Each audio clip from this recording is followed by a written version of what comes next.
Hey guys, welcome. It is CALLOUS Invitational 4 lower bracket in round 2.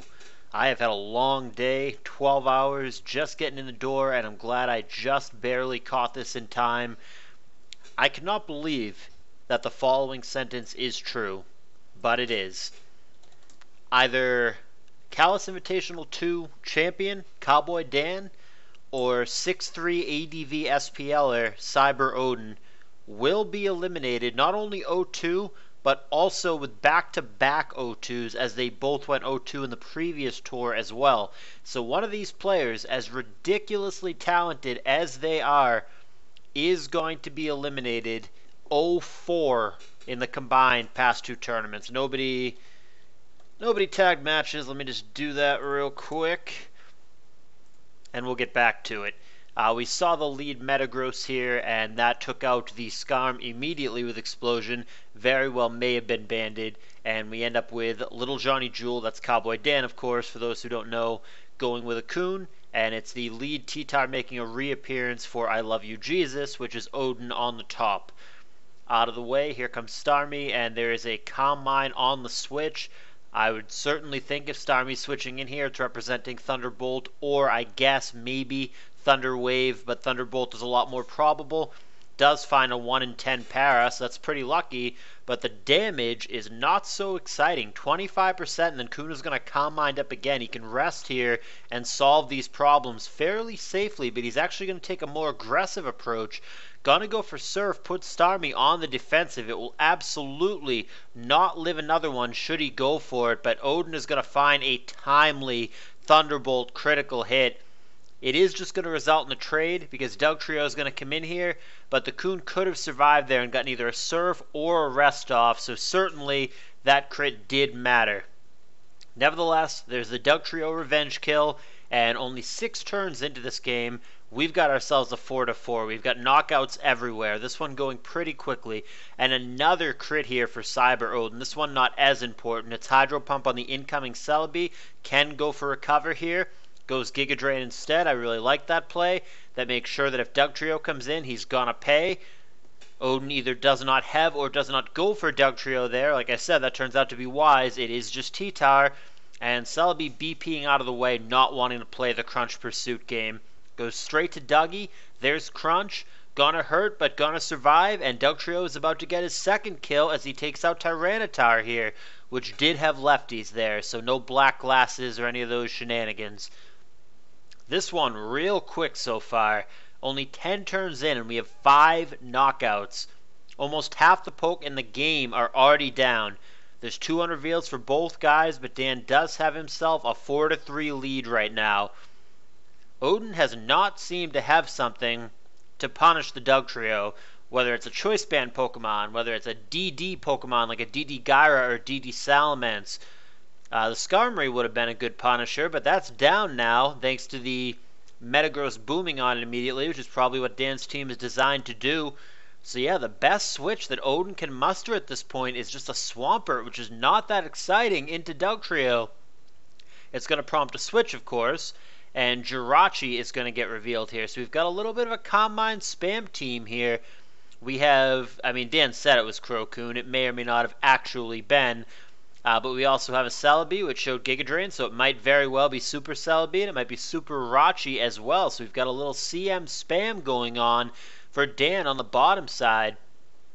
Odin's going to show Jolteon here, so they both have 1 unrevealed now. Jolteon on Celebi, I mean, obviously Jolteon wants to have HP Ice, but even then he's not guaranteed to win. Celebi here is going to go for Calm Mind, and I think almost certainly he should just stay and go for HP Fire here. Even if he gets killed, he has the Dugtrio revenge kill. The Dugtrio has been very handy for him in this set so far.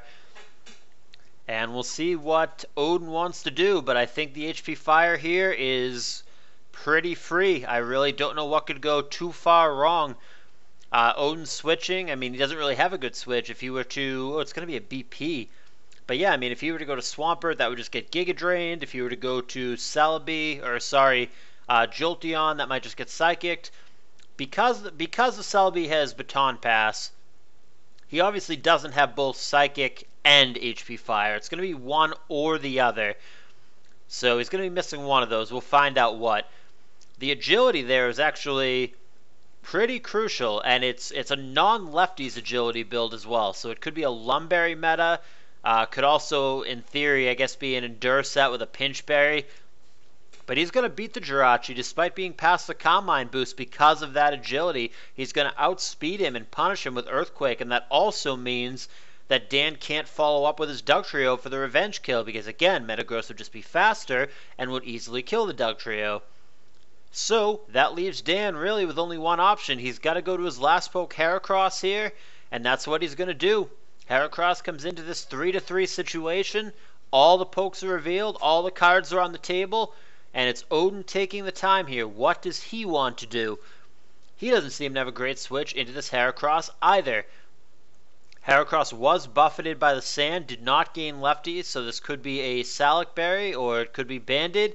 As we have discussed in a previous video, and I got lots of flack for, yes, a CB Megahorn will kill Jolteon 100% of the time from 100%. So if it is in fact Choice Banded, that calc is relevant. Unfortunately here, Dan is going to miss. He does have Salic Berry, but he's only got 1 speed boost. Metagross has 2. I don't think that's going to be good enough. I think Dan is in some trouble. I think this Agilogross is looking like it's going to clean Dan up and put the CALLOUS Invitational 2 champion with his back against the wall, 1 game away from going 0-4 in 2 consecutive CALLOUS Invitationals, which is wild from a guy who won the entire tournament just 2 short years ago. They're both still thinking about it. There's no concession. I believe Metagross is just faster here. I mean, if the Heracross is at 269 with 1 boost, and even if the Metagross is only at 200, which is slowish, and it's like the minimum you would have with agility, with 2 boosts, the Metagross would be faster here. I don't know what Odin's thinking about. This seems like a very straightforward play, but it is in fact Odin taking the time here. Unless he just has the world's slowest Agilogross, but I mean, I'm going to give him some credit. I mean, is he really running like minus speed nature Agilogross? There's no way. It's got to have at least 200. It must be faster than Heracross here. It absolutely must be. He pulls it back. He pulls it back. I can't believe it. What is Odin doing? Oh man, he must be sitting at exactly 200, right? Because yeah, the Heracross, if it is at 269 with 1 boost, would put it just over 400, whereas the Metagross with agility would go to exactly 400. The Heracross must have been faster there. Man, Odin must have been sitting at exactly 200, and the Heracross must have just barely eked him out with the 269 plus 134 to just get a couple crucial points ahead of him. Man, that's huge. Most Agilogross, I think, are 222 to outspeed Tar, and if he had been 222, clearly he would have been faster there. But Odin with greedy EVs, he evidently was sitting at exactly 200, and he knew he was going to be outsped by the Heracross. That changes everything. We now have Jolteon and Meta against Dougie and Celebi. It's a 2v2. Odin looked to have this in the bag. If he had more standard EVs, if he had 222 or faster Meta, he already had this won.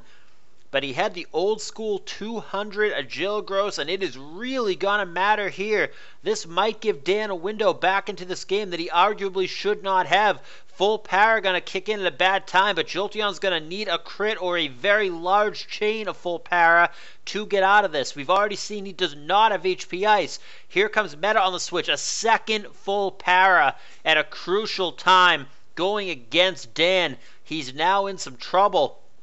Meta should be able to get the job done here, but he's going to miss Meteor Mash. That's going to enable Dan to pass to Dugtrio. Crucial hacks both ways this game. Now the Dugtrio is going to be able to pick off the Metagross.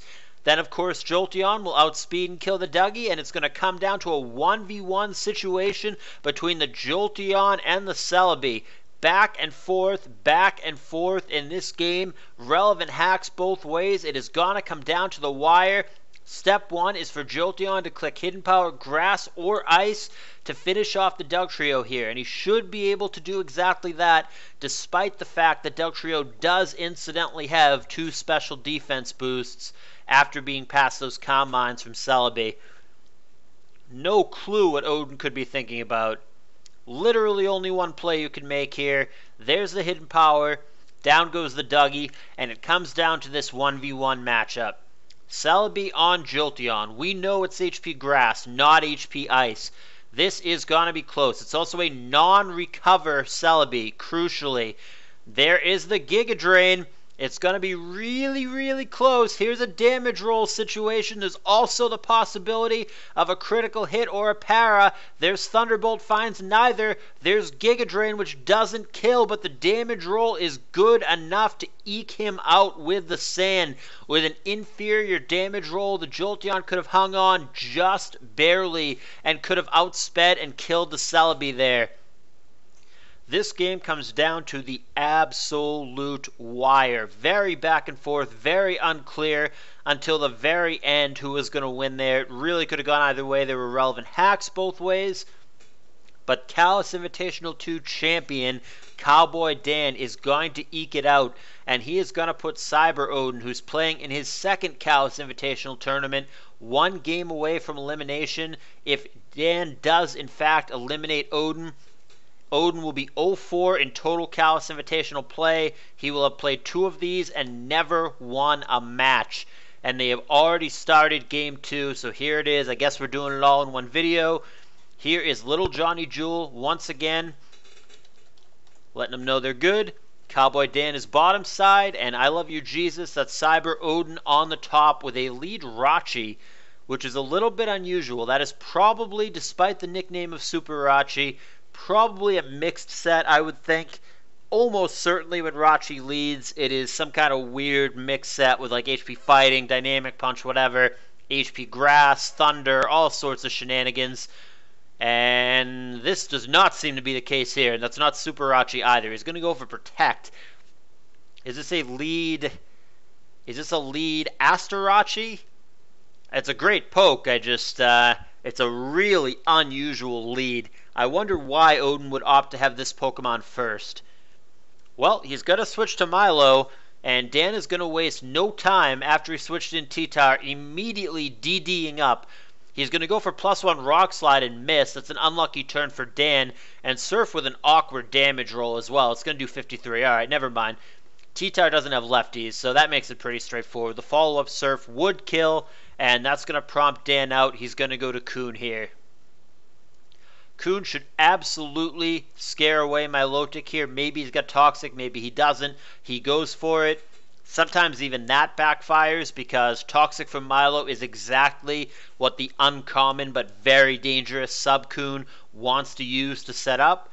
But nevertheless, he's going to stay in Calm Mind, and in doing that, he is clearly indicating that he doesn't care about that status effect. He must be a Rest Coon. There's a 53% Surf. Scarm coming in for Odin. Spike Lair number 1 comes down. Toxic adding up on the Coon. He's down to 52%. There's a Protect, thinking maybe there's another Surf, and Odin is incorrect. It is the Rest turn, so a missed opportunity for Odin to get another layer of spikes down. We will now find out if the Coon has Sleep Talk. Doesn't get a chance. He kills a Sleep Turn, and he gets Whirlwinded out. The lead Salamence reappears. We see that it does have lefties, so it's not a Choice Bander. There's Protect. We see Fire Blast. That would indicate almost certainly a mixed or an entirely special Mence. Very, very rare these days that a DD Mence has Fire Blast. It's almost non-existent at this point.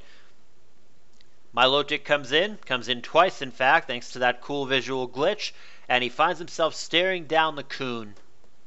Scarm is going to switch in at this point, and Coon kills his second Sleep Turn. No, he does go for Sleep Talk this time, so now we know what we're dealing with here. It is in fact Crow Coon, which is what Dan claimed that he had in the previous game. We don't know if he did or didn't, but that's what he's got this time. He's going to wake up, go for the +1 Surf, and it's going to be protected against from Scarm, from Odin.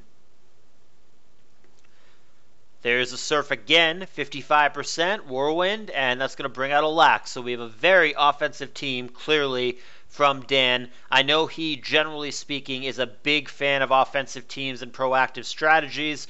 This seems very much like his kind of team and his bread and butter. He is defaulting to comfort in this game too, and he is up a game, so it's going to have to be Odin who finds a way to get this done, and he is going to fall behind in this game after getting a Skarm focus punched. He did establish 2 layers of spikes, so it's not all bad, but he does have the 6-5 Pokemon disadvantage, Dan with the lead, and it is now Odin, I love you Jesus, figuring out how to respond to this Lax, which probably is self-destruct, right? I mean, it's a focus punch Lax. You've got to think it as boom. If he does have it, he doesn't go for it here. There's a Rock Slide that's going to meet a Claydol from Dan. That was previously unrevealed. There's still unreveals on both sides. 1 for Dan, 2 for Odin.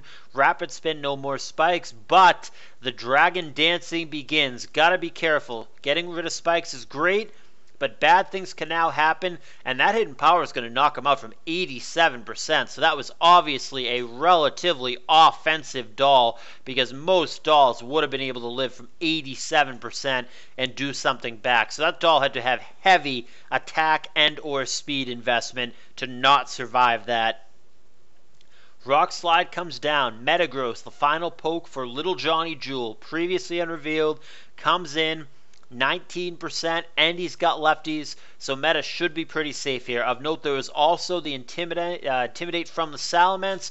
That did, of course, reduce the attack, so T-Tar only has +1 speed right now and may not want to stay in here. In fact, probably should not stay in here against the meta, because the DD-Tar seems like a legitimate threat for Odin if he can get this set up. If he can find a better spot, get a boost or 2, it's a great way for him to win. It's a legitimate win con. It's a dangerous threat. I would not risk it here against the meta. It would not eat a Meteor Mash well, and in fact, he doesn't try it. He switches out. He's going to go to my Lotic here. Ironically, the Meteor Mash would have missed, but that's a very result-oriented thing to observe. The T-Tar should not have stayed in, despite the fact that the Meteor Mash would not have connected. So Milo's going to go for Toxic. Interesting that he does that. There's an Immunity Lax and a Steel Pokemon, which is naturally immune, on the other side, so that very well could have hit nothing, but it does, in fact, hit the incoming Coon. So good prediction for Odin. Once again, a clock is on this Coon. We know that it's a Crow Coon, so we can rest this away, but nevertheless, the clock is now ticking. And Odin also has a Claydol. They both have dolls, but they have very different teams here. Even though Claydol is not generally considered an offensive Pokemon, rightfully so, this is clearly an offensive team for Dan, whereas this is a much more stall-oriented team for Odin. Still surprised he didn't lead Tar. Surprised he opted for the Rachi, but nevertheless, it is, at the end of the day, a fairly standard Milo doll stall team for Odin topside.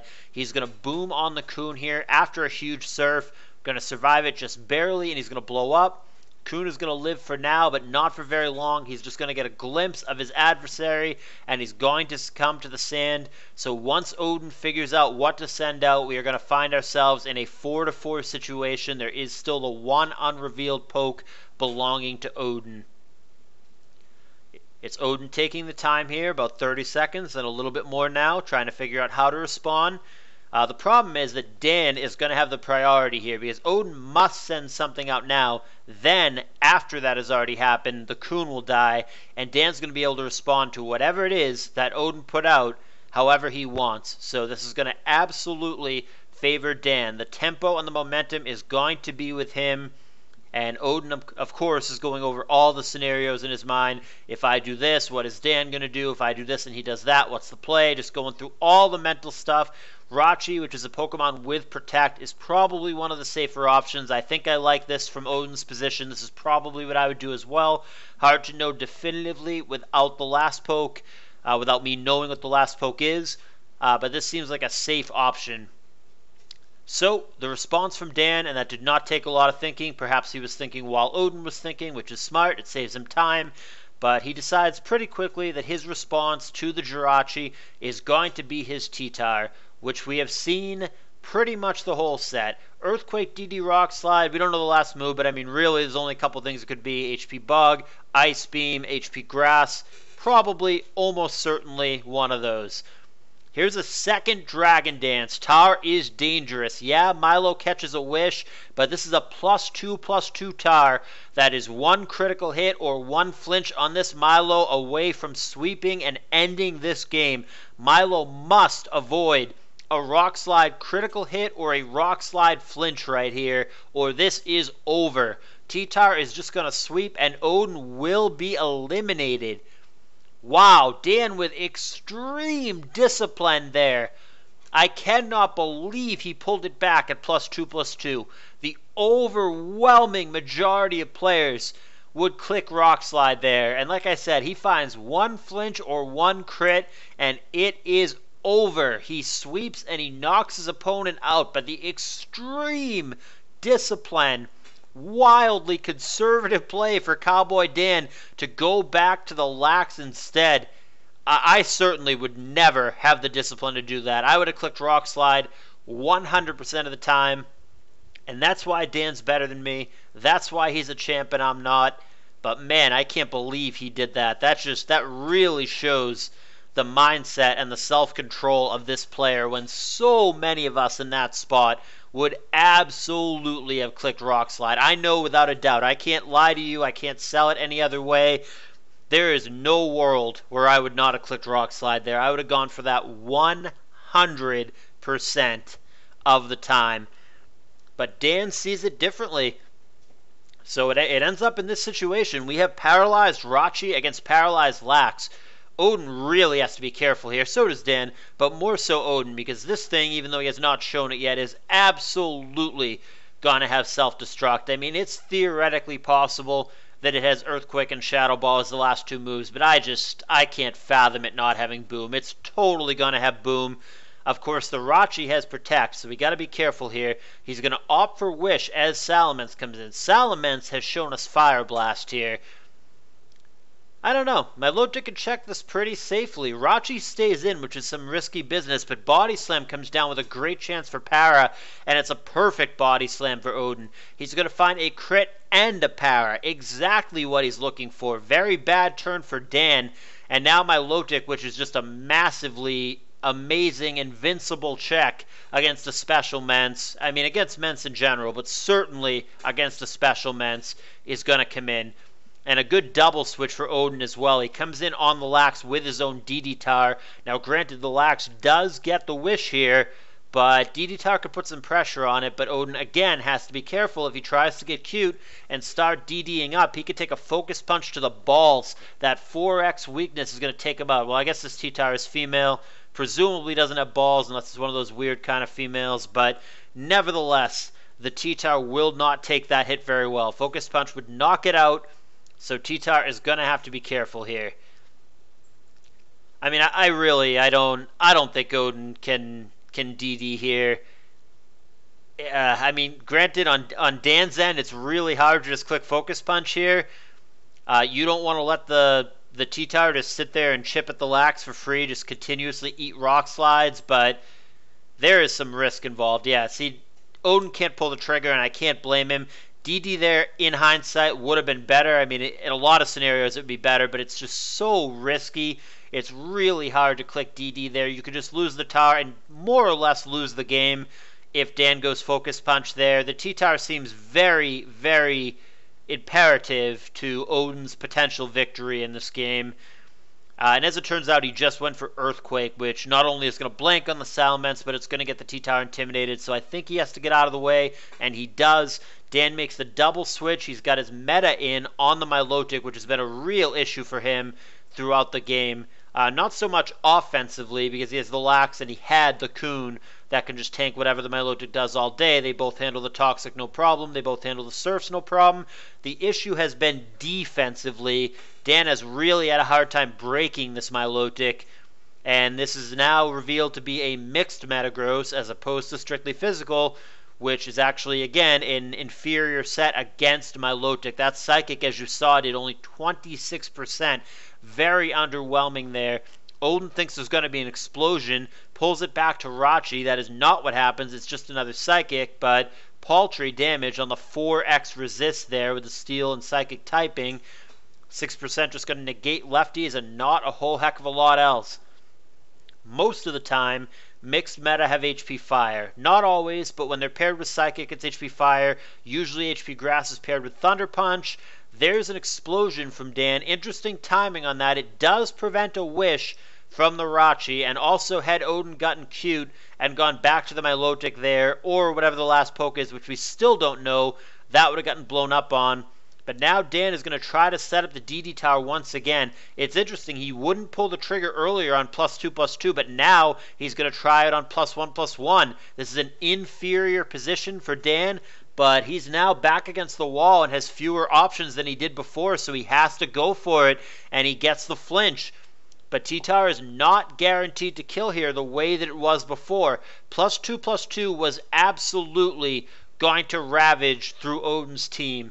Now at +1/+1, it's not as clear. It's not as guaranteed. We still don't know the last poke for Odin here, and obviously that information could matter. Likewise, we have a 98% tower for Odin, which very well could live whatever from the opposing tower. Whereas if Dan were at +2/+2, then this T-Tower is absolutely going down to an Earthquake, and obviously the paralyzed Rachi has no chance of survival either. So Odin is going to be running some calcs right now, and he decides not to go to his T-Tower. He goes to his last poke, previously unrevealed. Here is Gengar, an interesting choice here. Is that going to survive a +1 Rock Slide? Is he trying to miss a +1 Rock Slide? Is that what we're going for? Is Odin going for the dodge? Does he have Destiny Bond? He goes Focus Punch. Oh! Dan walks into it. Dan goes for the second DD and gets Focus Punched. What a huge play. Odin pulls the trigger. Odin goes Focus Punch there. Dan knew he would survive most Gengar things. He would survive a Thunderbolt. He would survive a Giga Drain. He would survive whatever it is other than that. And it's a Focus Punch Gengar to kill the tower on the DD turn. Huge turn of events. Odin with the balls to make that play, and all of a sudden we've got ourselves a real tight one. We've got a 2v2 situation. This entire series so far has been insane. This reminds me of the previous set, or the previous game rather. Came super duper down to the wire, came down to a 1v1 situation. We may be looking at something similar here, or Odin could just take him 2-0. It really depends. Can this Lax touch both the tower and the Gengar? It would need to have both Earthquake and Shadow Ball here, and I don't know that he's going to, because I think one of his moves is self-destruct. If that is the case, Dan is dead, and we're going to a Game 3. But he's not conceding, so maybe he does have it. There's Thunderbolt from Gengar, bad full para for Lax, another full para for Lax. That's going to make it anticlimactic. So Lax at this point is going to have to not full power for the rest of the match to have any chance. He does have Shadow Ball, and it does kill. So now he's either going to have to dodge a Rock Slide or survive an Earthquake and get a critical hit Earthquake back. That is the only chance Dan's going to have. There is self-KO clause in this tournament. If Dan booms, even if it crits and kills, Dan will lose. That is not going to be an option, so he is going to need to survive and land a critical Earthquake that I do not think he has. He goes Focus Punch, hoping for a choke from Odin. Unsurprisingly, Odin doesn't choke. Would be pretty dumb for him to go to DD there. He certainly is a better player than that. And 2 Earthquakes later, we are going to a Game 3. What a great set this has been. I am so glad that I caught this live. Both games ridiculously close, neck and neck, back and forth. Both games have ended with a 1-0. Man, this is tight as hell. I didn't really, truly, both of those games, I didn't know who was going to win. I could have seen it either way with both of those. Really felt like both players had chances to win both games. Super close, super entertaining. And for me as a spectator, not as the tournament organizer, not as a narrator, just someone who likes watching high-level competitive ADV, this set so far has been a treat. I can't wait for the third game. Oh no, they're starting. I wanted to get a drink. I'm going to do it anyway. Bear with me, guys. But here is Game 3.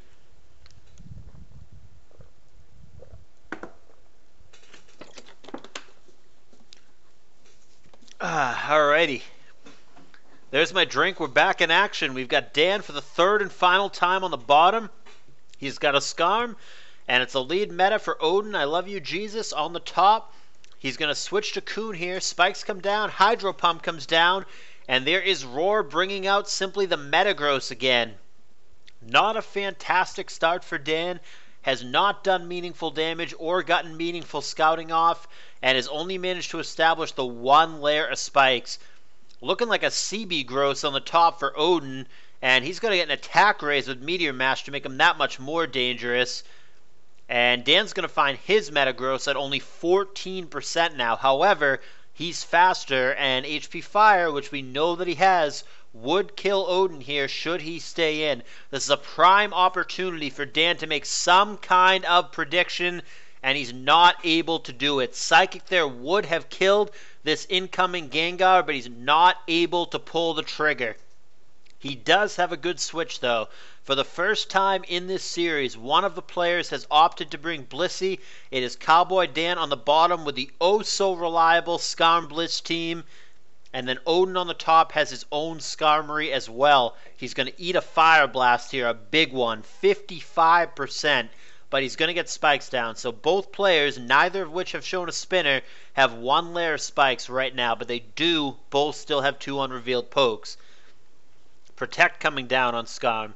57% may or may not keep him safe from a Fire Blast here. Tongue-tied. Should he have gone for it there, but he didn't. He went for HP Grass instead, which was predicting... I don't know what that was predicting. I mean, there's not going to be a Swampert, right? We've already seen the Coon. I don't know. That seemed like a weird HP Grass from Dan. I don't know what he was going for there, but a really bad turn, doing basically nothing to the Skarm, getting nailed by the Toxic. That was a clearly one-sided turn favoring Odin. Now Dan getting a little bit of momentum back with some Roar shenanigans with the Skarm. Odin with the 2-to-1 spike advantage, but Dan may try to get some spikes down here. We have not seen... Dan has Taunt, but Odin does not, so you would think that if it came to it, the faster Skarm would belong to Dan on the bottom side here. And there is the Taunt preventing the spike, which is what Odin went for. They're both going to get lefties out of it, so it's probably a good turn for Dan, who has the weaker Skarm at this time. And there is Spike's layer number 2. Metagross going to sneak in here before he bites the dust. If he comes in on Spikes again, he's dead, unless there is a spinner somewhere, which we don't know for Odin, but he hasn't shown it yet. But Meta with his chance here before dying to do some big damage to something. It is Meteor Mash, 34%. Skarm is going to survive. He's going to get a third layer of spikes down, but he sure as hell will not live another one. And Dan is going to let it go. Skarm goes down, and the first knockout of this crucial Game 3 is going to go to Odin. This is a best of 3, guys, as you know. So the loser here will be out of this tournament, not only with an 0-2 record in this tournament, but with an 0-4 record between this and the previous CALLOUS Invitational. Obviously, both of these players who have various accomplishments in ADV want to avoid that. Dan is the CALLOUS Invitational 2 champion. Odin coming off a very successful ADV SPL this past year. So, they both revealed 5 pokes now. New pokes coming down for both guys. It's Gengar and Celebi respectively, and they both immediately start throwing blows at each other. Fire Punch and Psychic respectively. Big damage for both of them, but Gengar wins the day. He's faster, Celebi stays in, Celebi is out of here. We now end up with Gengar on Gengar. Odin banking that his is going to be faster, and the sand says that indeed it is.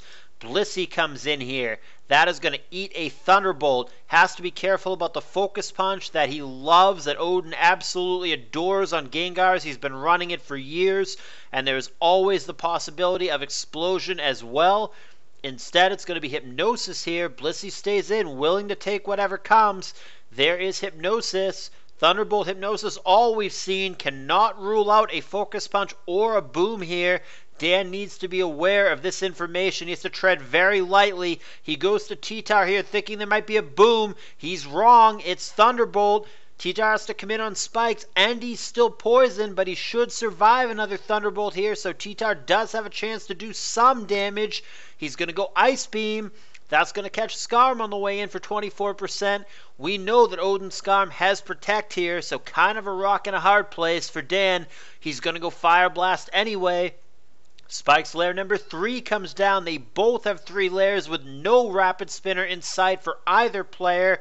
There's Protect, there's Ice Beam. Toxic really taking its toll on this Tyranitar. It's down to 10%. It will die to just about anything at this point.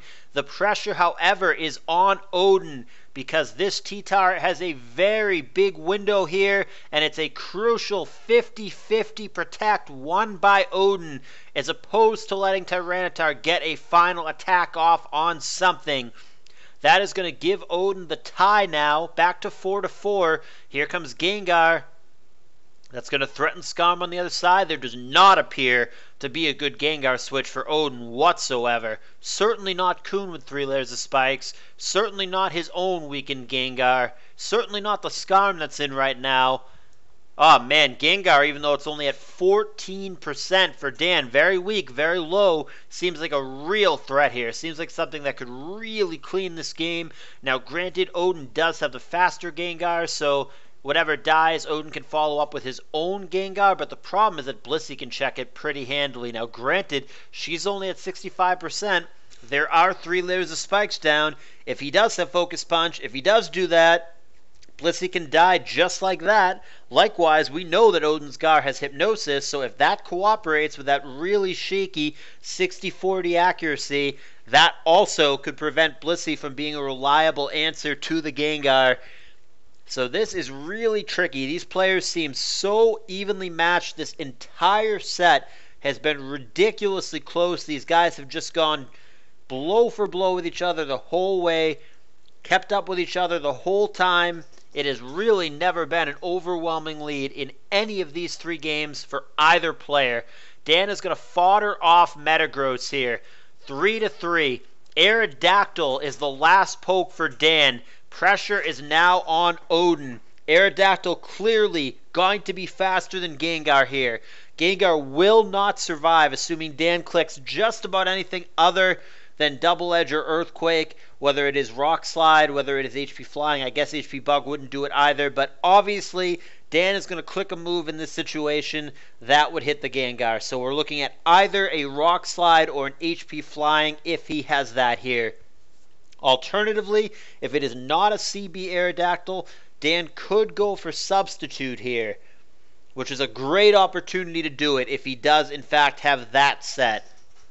But that is probably not one of the Pokemon Odin wanted to see. I think one of the things that Odin was banking on in the game is the fact that he had the faster Pokemon in the match. He had the fastest guy. He had Gengar, which is faster than anything that Dan was going to have. As it turns out, that is not true. Aerodactyl is going to be the speed king here, and that puts Odin in a tight spot. He's the one taking the time. How do you deal with this right now? Kun is on 94%. There are 3 layers of spikes down. That is dangerous territory. 1 crit or 1 flinch away from very, very bad things happening. Obviously, the Gengar would not survive a Rock Slide if it doesn't miss, obviously. And then the last poke we still don't know for Odin. But he has taken over a minute and is still taking the time here, trying to figure out how he deals with this arrow. This is almost certainly one of the last pokes that he absolutely did not want to see in this situation. This is exactly what Dan needs in this situation. And Odin continues to let that timer tick away. A minute and a half and counting as he figures out what to do. He may see the writing on the wall. He stays in. He plays for the Rock Slide miss, or he realizes he has to let Gengar go in order to give Kun a fighting chance. But either way, he sacrifices the Gengar after a minute and a half of deliberation to the Rock Slide. Now, it is on Odin to figure out what to do. He still, even though he let the Gengar go, is not sure on his follow-up play. And again, it is Odin taking the time. Do you go to Kun or do you go to your last? What I think would be so ironic and appropriate is if Odin's last poke were also Aerodactyl. And if this whole entire set, which has been so stupidly close and neck the whole time, came down to an Aerodactyl speed tie. Don't know if that's going to be the case. He's not going to show us that right now. Odin is going to go to Kuhn, which should be safe right now at 70% from this arrow. It seems unlikely to me that Aerodactyl would stay in here, and in fact he doesn't. Here's Blissey. There is Hydro Pump. It's crucial that that's Hydro Pump as opposed to Surf. A follow-up Hydro Pump would kill Blissey here. Dan knew that it was Hydro Pump. We saw it earlier. He's going to gamble on hitting two of them in a row. Not really a great alternative option for Odin, and he's going to connect with those two Hydro Pumps. Blissey goes down. What do you know? We've got a tie again, 2-2 in what has been a ridiculously close set. Here's a Dugtrio. That's going to get exploded on. It's all going to come down to a 1v1, so this game, just like both the others, is going to finish 1-0 for somebody. Here's the Aerodactyl. It's going to be a Hydro Pump from Kuhn. We need either a Rock Slide crit or a Rock Slide flinch or a Hydro Pump miss. High variance on this turn, but it's going to come down to this. Dan is calcing here if he can kill with Double Edge. I think he's going to find that no, he cannot. So I think we are going to see a Rock Slide here. And obviously, it is Hydro Pump from Kuhn. Ice Beam is not going to be good enough. So this turn is it. They are both with their tournament life on the line, taking a few moments to run every possible calc here, but there's nothing that the Kuhn can do here other than Hydro Pump. And Dan, like I said, is just figuring out if he can Double Edge here. I think the answer is he cannot. I think we are looking at Rock Slide versus Hydro Pump. Two imperfect accuracy moves for the life of both of these players. One of them will be eliminated, possibly on this turn. Wow, this is tense as hell. I can't wait to see what happens. I'm just sitting to see. Sitting and waiting. Dan is running calcs, but what a turn. What a fitting conclusion, no matter what. What an appropriate conclusion to this set, which has been the closest set of the tournament by far. Every single game finishes 1-0. So close. Nobody ever had a huge lead. It's ridiculous how close the set has been. And what a fitting and epic finale we are about to see. Dan is running every possible calc here, not wanting to fuck this up. He will be eliminated if this doesn't go his way. Double Edge actually is enough. He must have gone back and he tried to figure out exactly what kind of Kuhn it is. He did calcs based off of how much it took from other things. He tried to figure out what his odds were there. I think that was probably a roll as opposed to a guaranteed kill. And Dan thought that it was in his best interest to go for the roll. I'm very curious what the roll was. I would love to know. That certainly was not a guaranteed kill. I can tell you that for sure. So Dan thought it was in his best interest to go for the damage roll there. He thought he had better odds with that than going for the Rock Slide crit or Rock Slide flinch or Hydro Pump miss.